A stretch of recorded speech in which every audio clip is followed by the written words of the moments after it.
Hello दोस्तों, हिंदी की बिंदी channel में आप सभी का स्वागत है। तो दोस्तों, आज के इस वीडियो में हम बात करने वाले हैं यूपीएचएससी असिस्टेंट प्रोफेसर के लिए कुछ महत्वपूर्ण प्रश्नोत्तर। यानी अब हम हिंदी की भी प्रैक्टिस सेट आप सभी के सामने लेकर आए हैं और हिंदी के प्रैक्टिस सेट भी हम करेंगे। तो जैसे जैसे पॉसिबल होगा मैं परीक्षा से पहले ज़्यादा से ज़्यादा कंटेंट आप सभी को उपलब्ध कराने की कोशिश करूँगी। तो चलिए अपने प्रश्नों को हम शुरू करते हैं। तो पहला प्रश्न है, मेरे भीगी होने की चिंता मत करो। जानती हो, इस तरह भीगना ही भी जीवन की एक महत्वाकांक्षा हो सकती है।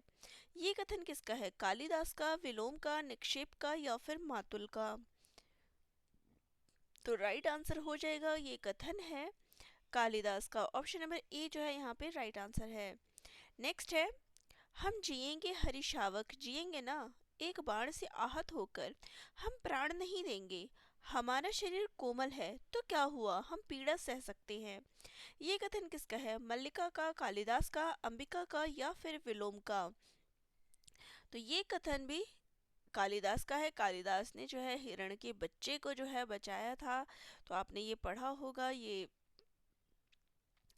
उसमें कंप्लीट जो है आप यहाँ पर देख सकते हैं। अब आपसे यहाँ पे मैं प्रश्न पूछूं कि ये किस, अगर ये आपको कथन दे दे, यहाँ पर तो आपसे करेक्टर पूछा गया कि किस चरित्र का ये कथन है, ठीक है। अब यहाँ पे प्रश्न आता है कि ये किस नाटक का कथन है। तो वहाँ पे आप क्या आंसर करेंगे? तो ये आषाढ़ का एक दिन नाटक का कथन लिया गया है। दोनों ही कथन उसी के हैं, ठीक है। इसके अलावा देखिए, मल्लिका जो है इसकी नायिका है, विलोम खलनायक है, अंबिका जो है वो मल्लिका की माँ है और कालिदास से वो प्रेम करती है। संपूर्ण कहानी जो है कालिदास पर आधारित है। तो क्या है ये? कालिदास का कथन है। आषाढ़ का एक दिन के नाटककार कौन है? तो मोहन राकेश। चलिए ये हमारा हो गया। चलिए नेक्स्ट क्वेश्चन आता है, विलक्षण बात यह है कि आधुनिक नाटक गद्य साहित्य की परंपरा का प्रवर्तन नाटकों से हुआ। ये कथन इंपॉर्टेंट है, मोस्टली परीक्षाओं में पूछा गया है। कथन किसका है? हजारी प्रसाद द्विवेदी, बालकृष्ण भट्ट, महावीर प्रसाद द्विवेदी या फिर रामचंद्र शुक्ल जी का? तो राइट आंसर हो जाएगा यहाँ पर, ये कथन है आचार्य रामचंद्र शुक्ल जी का, ठीक है। नेक्स्ट क्वेश्चन है, भारतेंदु हरिश्चंद्र पुस्तक में लिखा है कि बिहार प्रांत के किसी जमींदार के अन्यायों को लक्ष्य करके उसे सुधारने के लिए तथा नेशनल थिएटर में अभिनीत किए जाने के लिए अंधेड़ नगरी की रचना की गई थी। भारतेंदु के संबंध में यह कथन किसका है? राधा कृष्ण दास का, प्रताप नारायण मिश्र का, राधाचरण गोस्वामी का या फिर बाबू ब्रजरत्न दास का? तो यहाँ पे इसका राइट आंसर हो जाएगा, ये कथन है बाबू ब्रजरत्न दास जी का, ठीक है। नेक्स्ट क्वेश्चन है, भारत दुर्दशा नाटक किस प्रकार का है? प्रहसन है, भाण है, नाटिका है या फिर नाट्य या रासक या लास्य रूपक है? तो राइट आंसर है, ये क्या है? रासक या लास्य रूपक है। ऑप्शन डी जो है यहाँ पे हमारा राइट आंसर हो जाएगा। चलिए उसके बाद यहाँ पे नेक्स्ट क्वेश्चन आ जाता है कि अंधेड़ नगरी नाटक के अंकों को क्रम से लगाएं। ये भी क्वेश्चन पूछा जाता है, अधिकतर आपने देखा होगा। तो इनको यहाँ पे क्रम से लगाना है।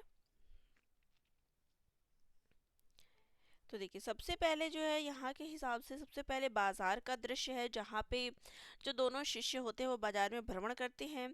फिर बाह्य प्रांत, फिर राजसभा, फिर जंगल, फिर अरण्य और फिर शमशान का दृश्य है। तो ऑप्शन सी जो है यहाँ पे करेक्ट हो जाएगा। चलिए नेक्स्ट है।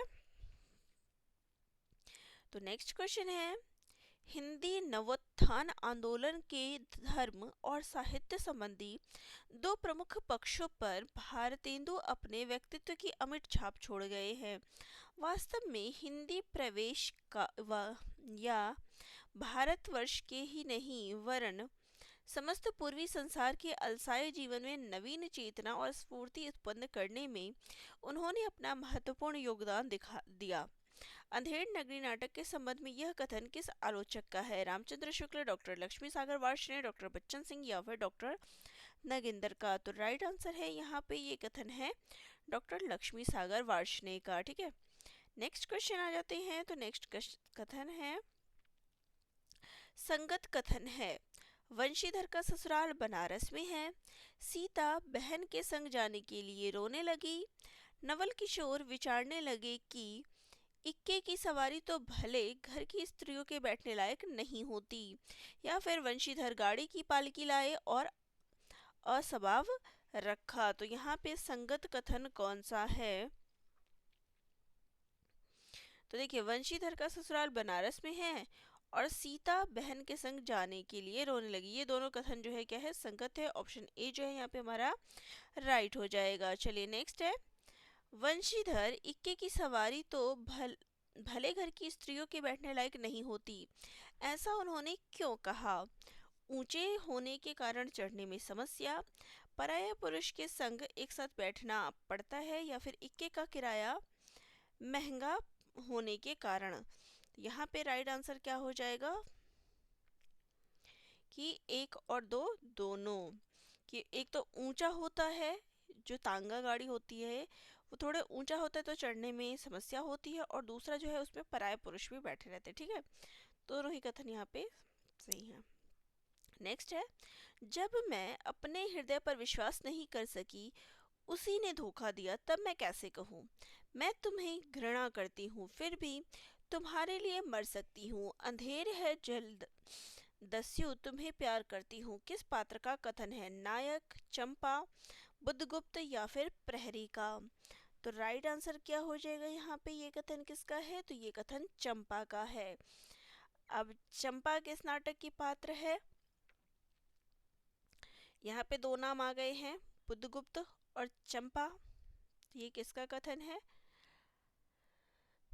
जयशंकर प्रसाद जी के नाटक का। ठीक है,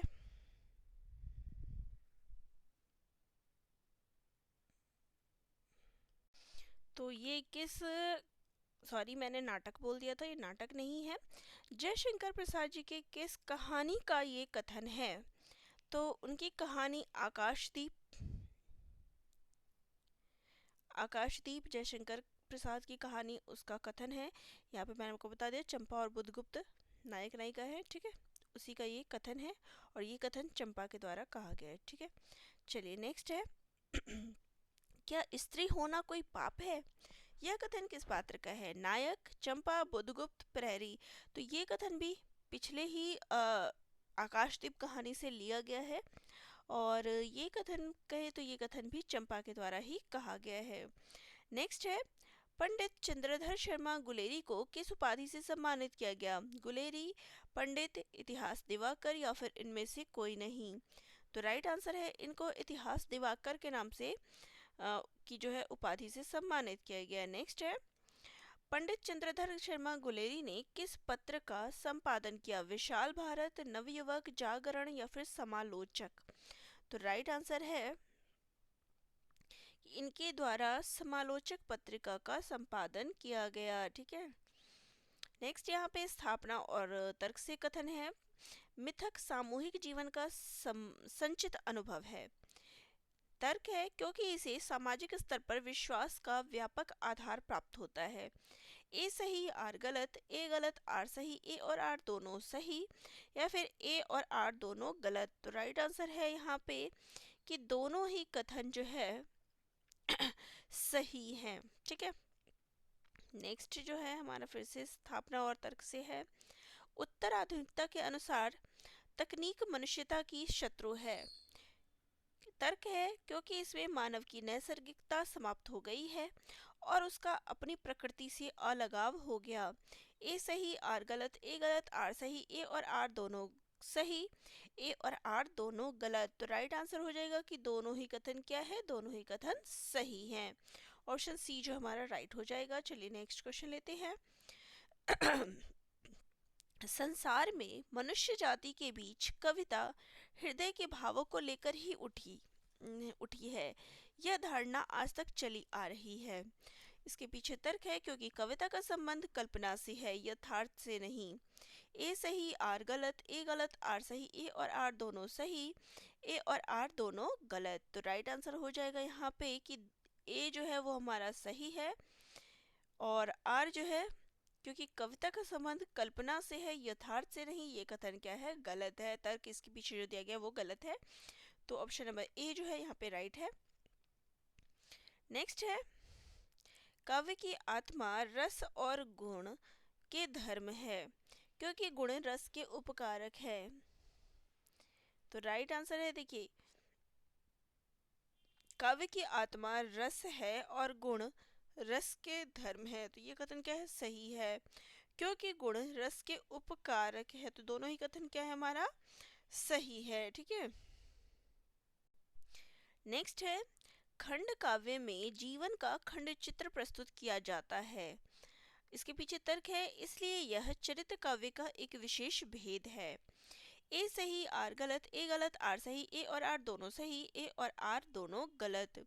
तो राइट आंसर क्या हो जाएगा कि खंड काव्य में जीवन का खंड चित्र प्रस्तुत किया जाता है, कथन सही है, इसलिए यह चरित्र काव्य का एक विशेष भेद है। तो ये कथन क्या है, ये इसके पीछे जो तर्क है वो गलत है। तुम्हारा ए ऑप्शन यहाँ पे करेक्ट हो जाएगा। चलिए नेक्स्ट है, यहाँ पर बोलियों को उनके क्षेत्रों से जो है मिलान करना है। ठीक है, तो बांगड़ू, तो बांगड़ू कहाँ की है, कहाँ बोली जाती है, तो ये रोहतक में बोली जाती है। नेक्स्ट है भोजपुरी, तो भोजपुरी जो है वो छपरा में बोली जाती है। कुमायूनी, कुमायूनी कहाँ बोली जाती है, तो ये अल्मोड़ा में बोली जाती है। नैनीताल, अल्मोड़ा, यहाँ पे इन सब में बोली जाती है। खड़ी बोली, खड़ी बोली जो है मेरठ में बोली जाती है। तो ये इसका करेक्ट मिलान हो जाएगा। ठीक है, चलिए नेक्स्ट क्वेश्चन पे आते हैं।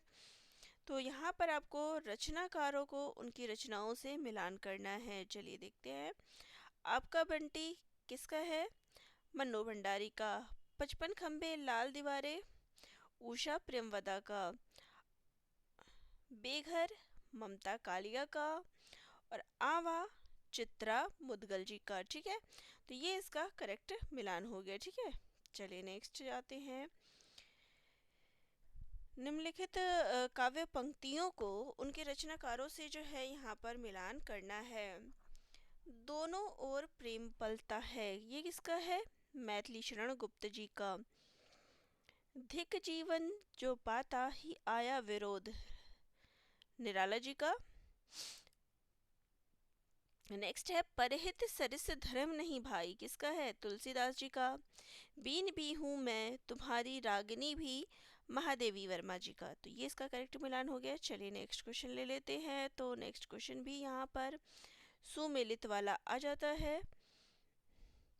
तो यहाँ पे है, शब्दार्थों सहितो काव्यम, किसका है, भामह का। नेक्स्ट है, तद दोषो शब्दार्थो सगुणम। ठीक है, ये किसका है, मम्मट का है। रमणीय प्रतिपादक, ये किसका है, पंडित राज जगन्नाथ का। और नेक्स्ट है, वाक्य रसात्मक काव्यम, तो ये किसका है, विश्वनाथ का। ठीक है, चलिए ये इसका हो गया करेक्ट मिलान। नेक्स्ट क्वेश्चन पे आते हैं। तो नेक्स्ट क्वेश्चन है, निम्नलिखित में से किस लेखक का गद्य सर्वाधिक प्रौढ़ और परमार्जित है, गोरखनाथ गंगकवि, रामप्रसाद निरंजनी या फिर दौलत राम। तो राइट आंसर हो जाएगा यहाँ पे, राइट आंसर हमारा होगा यहाँ पे कि देखिए, गोरखनाथ के टाइम तो प्रौढ़ और परिमार्जित गद्य की बात ही नहीं हो सकती।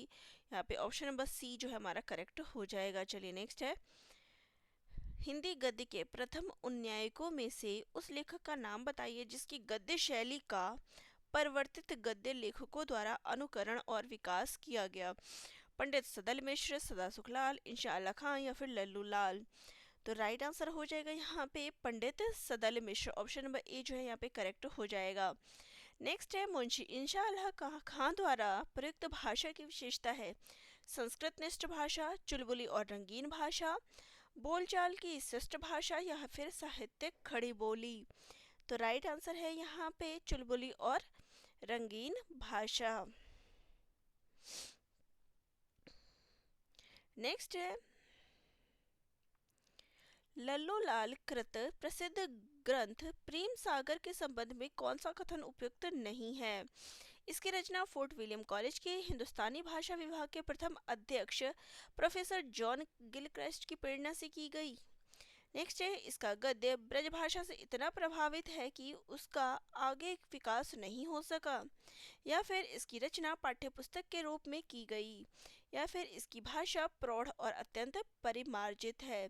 तो कौन सा कथन उपयुक्त नहीं है? तो राइट आंसर है कि इसकी भाषा प्रौढ़ और अत्यंत परिमार्जित है, तो ये कथन उपयुक्त नहीं है। नेक्स्ट है, रामचंद्र शुक्ल ने खड़ी बोली हिंदी गद्य का प्रथम लेखक किसे माना है? लल्लूलाल, राजा शिव प्रसाद सिंह, भारतेंदु हरिश्चंद्र, या फिर राम प्रसाद निरंजनी। तो राइट आंसर है यहाँ पे कि रामचंद्र शुक्ल जी ने जो है राम प्रसाद निरंजनी को माना है। नेक्स्ट है, अंग्रेजों ने अपनी भाषा नीति में परिवर्तन कर यह घोषणा कब की थी कि भारतीय जनता अपने प्रार्थना पत्र हिंदी बोली और नागरी या फारसी लिपि में प्रस्तुत कर सकती है? सन 1837, सन 1836, सन 1832, या फिर सन 1858। तो राइट आंसर है यहाँ पे सन 1836 में। नेक्स्ट है,